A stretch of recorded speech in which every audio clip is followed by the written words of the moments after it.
아이고, 우리 똥강아지. 맛있지? 응. 근데 할머니, 엄마는 왜 맨날 늦어? 나 엄마 보고 싶은데. 소은아, 엄마 기다리지 마. 네 애미는 널 귀찮아해서 밖으로만 도는 거야. 지 혼자 편하게 살려고. 엄마가 나 싫어해? 츠츠, 불쌍한 내 새끼. 네 애미는 지 밖에 모르는 이기적인 여자야. 넌 할미가 다 지켜줄 테니까 나중에 커서 절대 네 엄마처럼 독하게 살면 안 된다. 알았지? 여러분, 오늘 제가 들려드릴 이야기는 어쩌면 지금 이 순간에도 어딘가에 부엌에서 어딘가의 육아 현장에서 조용히 벌어지고 있는 일입니다. 사랑한다는 이유로, 내 편을 만들고 싶다는 이유로 어린아이의 귀에 독을 심는 일. 그리고 그 독이 수십 년 뒤 정확히 심은 사람의 심장으로 되돌아오는 이야기입니다.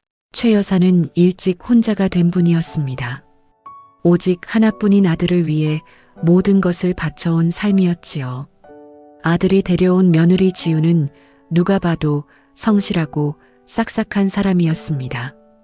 직장 생활도 열심히 하고 집안일도 소홀히 하지 않는 요즘 시대의 당당한 여성이었습니다. 하지만 최 여사의 눈에 그 며느리는 끝내 성에 차지 않았습니다. 아들이 번 돈으로 호강을 누리는 것 같았고 퇴근한 아들이 설거지라도 거들때면 가슴에서 천불이 올라왔지요. 그런 최 여사에게 유일한 위안이 있었으니 바로 눈에 넣어도 아프지 않을 손녀 소은이었습니다.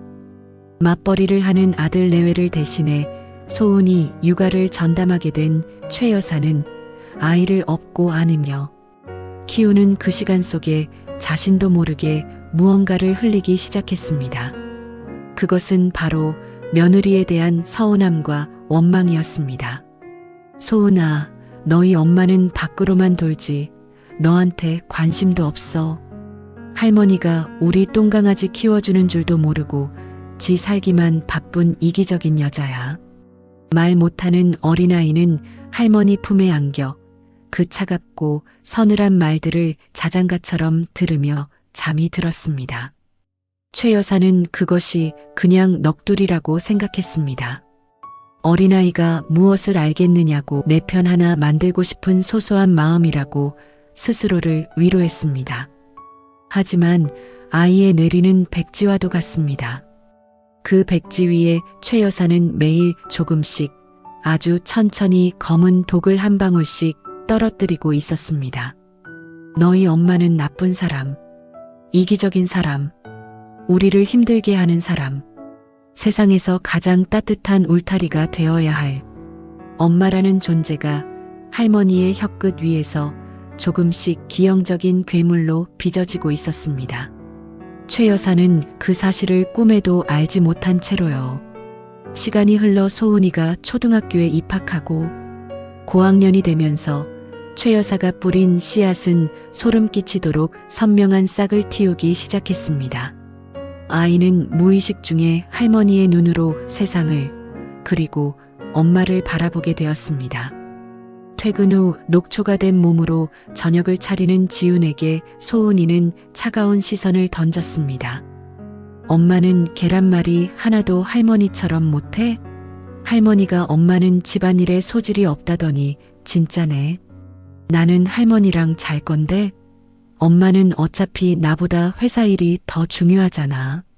처음엔 사춘기 투정이려니 했던 지우는 그 말들이 쌓여갈수록 가슴 깊은 곳이 무너지는 감각을 느꼈습니다.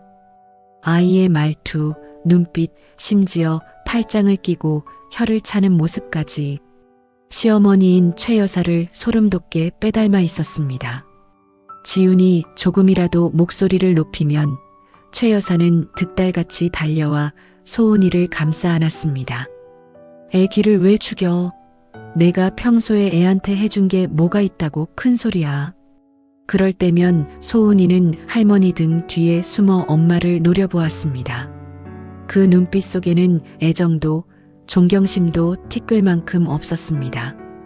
오직 경멸만이 가득했습니다. 지우는 깨달았습니다. 자신이 이 집에서 돈 벌어오는 기계 그 이상도 이하도 아니라는 것을. 그리고 자신을 가장 깊이 찌르는 비수는 밖이 아닌 제 배 아파 낳은 아이의 손에 들려 있다는 것을요. 지우는 남편에게 수차례 도움을 청했습니다. 어머니가 아이에게 자신을 험담하는 일을 막아달라고, 아이가 나를 엄마로 인정하지 않는다고 눈물로 호소했습니다. 남편의 대답은 한결같았습니다.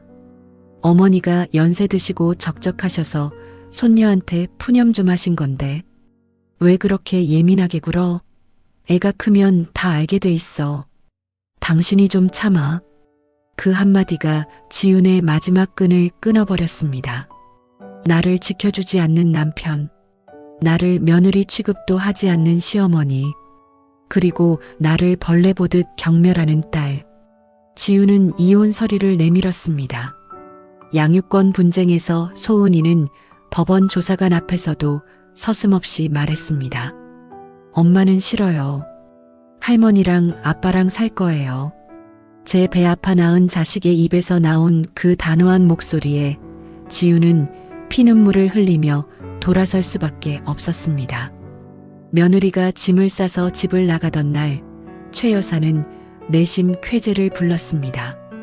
이제 아들과 손녀, 세 식구가 행복하게 살 일만 남았다고 믿어 의심치 않았습니다. 그러나 그 헛된 꿈은 불과 몇 년을 버티지 못했습니다. 세월은 공평하게 흘렀습니다. 최 여사의 허리는 굽고 기력은 쇠했습니다. 반면 소은이는 어느덧 대학생이 되었고 아들은 매일 술에 찌들어 늦게 들어왔습니다. 나이 들고 병든 최 여사를 돌보는 몫은 자연스레 손녀에게 넘어왔습니다. 그런데 소은이는 최 여사가 기대했던 다정한 손녀가 아니었습니다. 무릎이 아파 파스를 찾아달라는 최 여사에게 소은이는 짜증 섞인 목소리로 쏘아붙였습니다. 할머니는 왜 맨날 나한테만 그래? 아빠한테 해달라고 해요. 나 과제하느라 바빠 죽겠는데 왜 자꾸 귀찮게 해? 최 여사는 그 순간 덜컥 겁이 났습니다. 손녀의 그 말투, 그 표정, 그 차가운 눈빛이 너무나 낯익었기 때문입니다. 그것은 바로 과거 자신이 며느리에게 보여줬던 태도였고 소은이가 엄마 지훈에게 퍼붓던 무시의 언어 그대로였습니다. 최 여사는 그제야 자신이 무슨 짓을 저질렀는지 깨달았습니다. 며느리를 험담함으로써 자신은 손녀에게 이렇게 가르친 것이었습니다. 집안의 어른이라도 마음에 안 들면 짓밟아도 된다. 엄마에게 막말을 배운 아이가 할머니를 존경할 리 없었습니다. 소은이에게 최 여사는 그저 늙고 병들어 자신의 청춘을 발목 잡는 성가신 짐덩어리일 뿐이었습니다. 어느 늦은 가을밤이었습니다. 텅 빈 거실, 텔레비전 불빛에 의지에 꾸벅꾸벅 조는 최 여사의 모습은 잎을 모두 떨군 앙상한 고목과도 같았습니다. 방문을 쾅 닫고 들어가 버린 손녀, 말없이 방으로 직행하는 아들. 이 넓은 집에서 따뜻한 말 한마디 건네는 사람은 아무도 없었습니다. 과거 지훈이 이 집에 있을 때만 해도 명절이면 서툴게나마 미역국이 끓여졌고 가식적일지라도 가족이라는 형태가 유지되고 있었습니다. 그 알량한 권력을 쥐고 며느리를 무릎 꿇리고자 손녀의 영혼에 독을 주입했던 대가가 이것이었습니다. 최 여사가 쐈던 화살은 한 바퀴를 빙 돌아 정확히 자신의 심장 한복판에 꽂혀 있었습니다. 손녀에게 며느리 흉을 보는 행위는 단순한 뒷담화가 아닙니다. 그것은 아이의 우주인 어머니를 파괴하는 일이고 가족이라는 지붕을 바치는 가장 중요한 기둥을 도끼로 찍어내리는 자의 행위입니다. 아이는 어른의 등을 보고 자랍니다. 누군가를 미워하고 짓밟는 법을 배운 아이의 칼끝은 언젠가 반드시 가장 만만해진 늙은 어른을 향하게 되어 있습니다. 이 집의 운명은 이미 그 옛날 할머니가 어린 손녀의 귀에 대고 며느리의 흉을 속삭이던 그 서늘한 순간에 결정되어 있었습니다. 새치 혀로 지은 업보가 이토록 무겁고 무섭습니다. 존중이 사라진 집, 모성이 파괴된 집에는 결코 온풍이 불지 않습니다. 남은 것은 오직 각자의 방에 갇혀 서로를 경멸하며 늙어가는 차디찬 파멸의 형벌뿐입니다.